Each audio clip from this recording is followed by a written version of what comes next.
Génesis, el comienzo de todo, el mundo, la humanidad, el pecado y también el primer destello del plan de Dios para rescatar su creación. Aquí vemos la historia avanzar como una cadena: la creación, la caída, el diluvio, la torre de Babel, Abraham, Isaac, Jacob y José. Cada historia muestra cómo nuestras decisiones tienen peso y cómo Dios responde con gracia, con paciencia y promesa. Es el libro donde Dios no solo crea el mundo, también empieza a formar un pueblo. Y ahora que ya tenemos el mapa, vamos a entrar en la historia, porque Génesis no solo se estudia, se escucha, se siente, se vive. Así que ven conmigo al comienzo de todo. Génesis, donde todo comienza, antes que todo existiera, antes que el tiempo empezara a correr, Dios habló y la oscuridad se escondió. Génesis 1:1, Dios crea todo desde la nada. La luz obedeció, el mar abrió espacio, la tierra se vistió de verde y en medio de ese mundo recién nacido, Dios formó al ser humano con sus propias manos. Dios crea al hombre y a la mujer a su imagen. Todo era bueno, no había grietas. Caminar con Dios era tan natural como respirar, pero el corazón humano podía elegir y eligió mal. Adán y Eva escucharon otra voz, una voz que prometía independencia, una voz que ofrecía ser como Dios. El hombre desobedece y el pecado entra, y con un solo acto el mundo cambió de tono. La vergüenza apareció, la muerte entró en la historia. El ser humano vuelve al polvo. La comunión con Dios se quebró y Dios expulsa al hombre del Edén.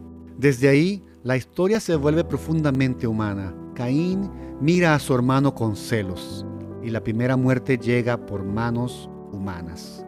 Caín mata a Abel. La violencia crece, la maldad se multiplica, la maldad humana se vuelve continua. Dios decide limpiar el lienzo, un diluvio, un arca, un hombre llamado Noé. Noé halla gracia ante Dios, pero incluso después del diluvio, el corazón humano sigue siendo el mismo. La humanidad vuelve a levantar su propio nombre en Babel, intentando tocar el cielo con sus propias manos. Dios dispersa a las naciones y justo cuando parece que la historia se repite sin esperanza, Dios hace algo inesperado. No abandona a la humanidad, la persigue con gracia. No empieza con una nación, empieza con un hombre, Abraham. Un hombre común, con dudas, con temores, con errores. Dios promete hacer de Abraham una gran nación y bendecir a todas las familias de la tierra. La historia se vuelve familiar, una familia imperfecta que Dios decide usar para cambiar al mundo. Abraham que a veces confía y a veces no. Abraham intenta cumplir la promesa con sus propios medios. Isaac que repite los errores de su padre. Isaac miente por miedo. Jacob que, engaña para obtener lo que ya estaba prometido.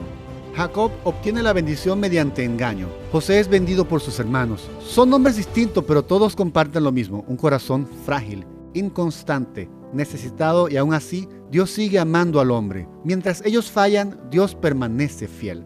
Dios prospera a José aún en esclavitud. Mientras ellos se pierden, Dios guía. Dios envía a José para preservar vida. Mientras ellos sufren, Dios transforma el dolor en propósito. Vemos cómo Dios convierte el mal en bien. José lo resume con una frase que atraviesa generaciones: ustedes quisieron hacerme daño, pero Dios lo transformó en bien. Ese es el pulso de Génesis, una humanidad que tropieza, un Dios que sostiene, una historia que avanza hacia una promesa mayor. Porque Génesis no termina con un final feliz, termina con una familia en Egipto, una familia que pronto será nación, una familia que pronto será esclava. Y ahí sigue la pregunta que nos acompaña hasta hoy: ¿cómo cumple Dios sus promesas cuando todo parece perdido? Lo veremos en el próximo episodio. Éxodo, el Dios que libera. Dios te bendiga.